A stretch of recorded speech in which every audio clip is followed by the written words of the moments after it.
o diácono não podia ficar em Jerusalém, mas a chama do evangelismo ardia dentro dele. A chama do evangelismo ardia, era um avivado e renovado. Deus precisa de jovens aqui nessa igreja, avivado e renovado. Se você já é avivado, glória a Deus, ou se você não é renovado, comece a buscar o batismo do Espírito Santo para que você receba ousadia e terminei, para que você receba poder de Deus na sua vida.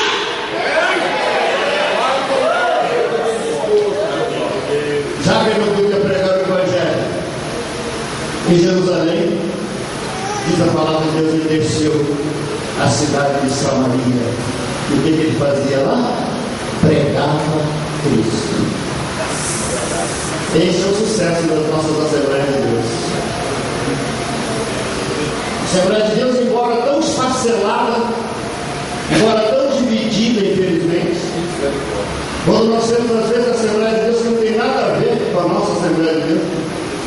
Nós temos hoje aí portas que abrem e escrevem a Assembleia de Deus, e o líder não é nem pastor, não tem seminário, não tem nada, mas usa o nome de Assembleia de Deus, e às vezes não prega o Evangelho genuíno. Mas essa igreja aqui pertence à nossa primeira convenção, a Confraternidade. Essa igreja é legalizada, aqui só se prega Cristo. E a igreja que cresce porque ela prega Cristo. Tem igreja por aí que está pregando o pastor, que está pregando as suas convicções, e o Senhor nos chama para dar um testemunho na televisão, tem que dizer que foi curado na igreja tal. Tem que citar a igreja. Foi aqui na igreja tal que eu fui curada. Essa igreja aqui não. Eu fui curado por Jesus Cristo. Não importa onde. Eu fui liberto por Jesus Cristo. Eu fui salvo por Jesus Cristo. Eu tenho vida em Jesus Cristo. Preguemos Cristo, igreja. Não é aquele Cristo que vocês estão vendo esses dias por aí, não. Ontem eu quase chorei, irmão, quando eu vi o João Morali em Teste, a serviço do Rio de Janeiro, convocando o povo para a procissão do Senhor morto. Falei, não é o meu. Não é o meu. E lá estava aquele boneco de massa, com as marcas perfuradas no corpo, com as tintas pintadas dentro de sangue. E aquele povo enganado, pensando que aquele é o unigênito Filho de Deus. Eu orei para o Senhor, eu te dou graça, porque o meu Redentor está vivo. Eu te dou graça, Senhor, porque a minha cruz está vazia. E aquela cruz não era dele, não, aquela cruz era minha. Sobre ela estavam meus pecados, estavam minhas dores. E Isaías diz que o castigo que nos traz a paz estava com ele. Nós somos o povo mais bem-aventurado, porque o único povo do mundo que tem o seu líder vivo. E ele está aqui esta noite. A igreja sente e glorifica.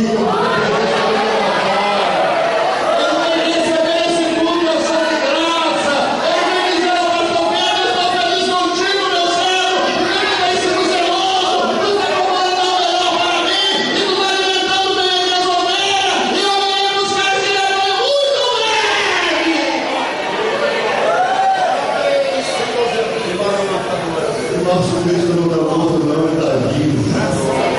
A cruz ficou vazia. Quando as mulheres chegaram lá de manhã, de madrugada, a pedra estava removida. Elas olharam lá dentro, estavam lençóis manchados de sangue, mas ele não estava lá. O diabo tentou enganá-las, dizendo que tinham roubado o corpo do Senhor. O diabo tem enganado muita gente. Mas o servo de Deus ele pode enganar por algum tempo, como ele me enganou, muito tempo. Mas Deus não nos deixa enganados por toda a vida.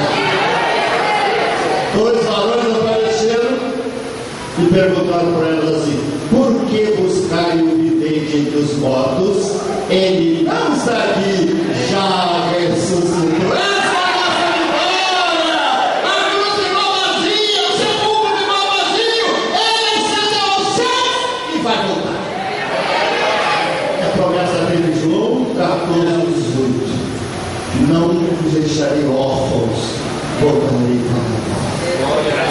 Estevão, chorando, gemendo e chorando, tenho certeza, chorando a morte de Estevão, seu amigo, seu companheiro, tão recentemente apedrejado, chorando, porque não tinha liberdade de pregar o Evangelho em Jerusalém, mas foi para Samaria. E o que ele foi fazer lá? Pregar Cristo. Ele não foi lá para falar de Pedro, ele não foi lá para falar de João, ele não foi lá para falar de nenhum dos discípulos, ele foi lá para falar de Jesus Cristo. De Jesus Cristo. Tem gente hoje pregando igreja, tem gente pregando igreja hoje, pregando filosofia de homens, aí a igreja não cresce. Para a igreja crescer como a igreja do Retiro, tem que pregar Cristo. Só Ele é digno de toda honra e toda glória. Só Ele tem poder para salvar, poder para curar, poder para libertar, poder para ressuscitar, como fez a minha mulher.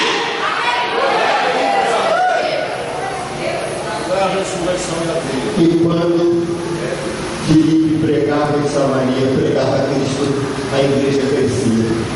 E crescia, e crescia, e crescia, e já estava abarrotada, e não tinha ninguém batizado no Espírito Santo.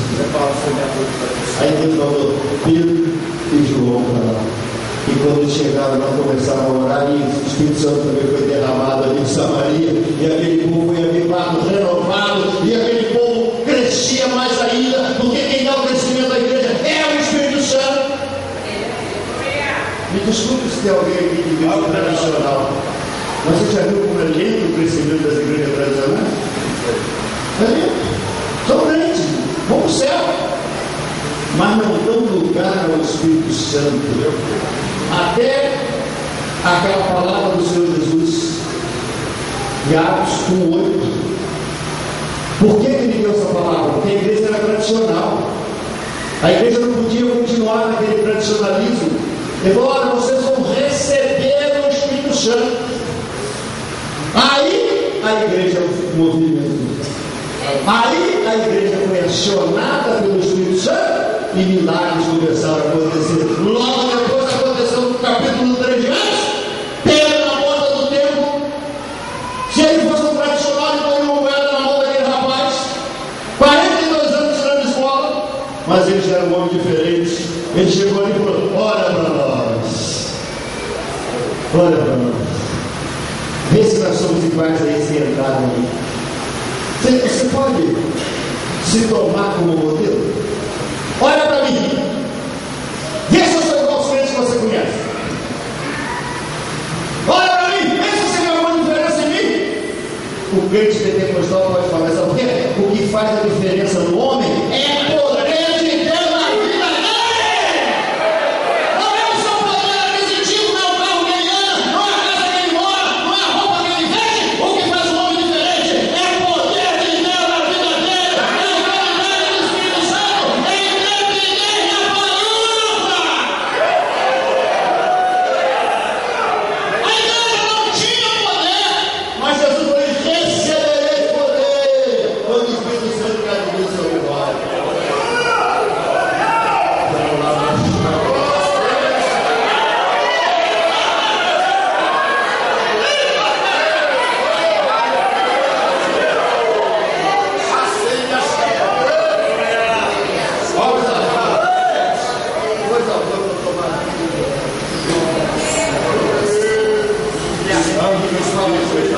Tem gente que fala assim: nossa, quem conhecer a reunião de vida da minha igreja, a bênção. Tem que conhecer a dirigente da oração da minha igreja, Deus faz milagre através dela. Você tem que conhecer o pastor da minha igreja, mas ele é um homem cheio de poder, cheio de autoridade. E tira o seu corpo fora. E tem alguns que são tão abusados que ainda falam assim: ah, irmão, não olha para mim não, olha para Jesus. O mundo não sabe olhar para Jesus porque não vê, não conhece. O mundo tem que ver Jesus em nós. Nós temos que refletir o brilho do Senhor Jesus, a graça do Senhor Jesus, que nós somos testemunhas de Jesus Cristo. Mas não somos as testemunhas que você vê por aí não, viu? Visitando a casa de crente. Nós somos testemunhas de Jesus, foi Ele que disse: Se ele é testemunha, dele nós somos testemunhas. Ele nos nomeou para isso. Não escolhemos mais a mim, mas eu vos escolhi, vos nomeei. Glorifica a Deus, você quer nomear o ministro.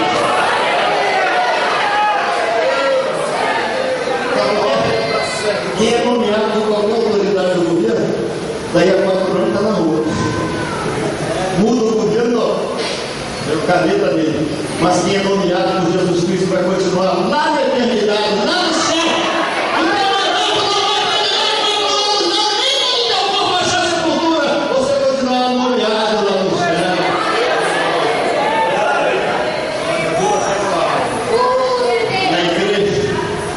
A igreja de Samaria estava perdendo. O poder de Deus, cura, libertação. Já tinha gente querendo comprar batido com o Espírito Santo. Já tinha gente querendo negociar com o Filipe, porque o povo estava vendo a diferença que a igreja fazia naquele lugar. Eu tenho certeza, estou conhecendo hoje, mas eu sei que a Assembleia do Retiro faz uma grande diferença nesse bairro. Todo mundo sabe que aqui tem uma igreja renovada, aqui tem uma igreja que tem poder, aqui tem uma igreja que prega o real evangelho, não é um falso evangelho aí que chama as pessoas para ficar rico, para não ter mais problema, para vir para cá, que você vai ter casa nova, você vai ter automóvel novo, você não vai ficar mais doente, não vai ter mais luta. Isso é mentira! Pastor Pedro prega para os amigos que entram aqui: olha, vem para cá, aceita Jesus, você vai continuar tendo problema, você vai continuar a ficar doente, você vai continuar a ter luta, mas você vai ter Jesus Cristo ao seu lado para te dar vitória. Vitória na circunstância. Esse é o evangelho real. Não é o evangelho de falsidade para enganar o povo. Aqui se prega Cristo, para o qual pregava Filipe em Samaria. Eu acredito que ele voltou a gemer e chorar, porque quando a igreja estava no auge, quando a igreja estava no melhor aspecto possível, no maior testemunho possível, Deus chega para ele e fala: Filipe, eu quero que você agora deixe a cidade de Samaria e vai para a estrada de Gaza, que está deserta. É difícil, né, pastor? Tem que obedecer, né? Porque o pastor tem um amor pela igreja, irmão. Você não calcula. O pastor tem na igreja como uma família. O pastor se apega à igreja. Não é só a igreja que se apega ao pastor, não. O pastor passa a viver os problemas da igreja. O pastor passa a participar das alegrias da igreja. O pastor se integra com a igreja. E de repente Deus fala assim: deixa a cidade de Samaria e vai pegar a estrada rumo a Gaza, que ela está deserta. Eu vou fazer o que numa estrada deserta? Meu ministério é pregar a palavra, vou pregar para quem? Para essa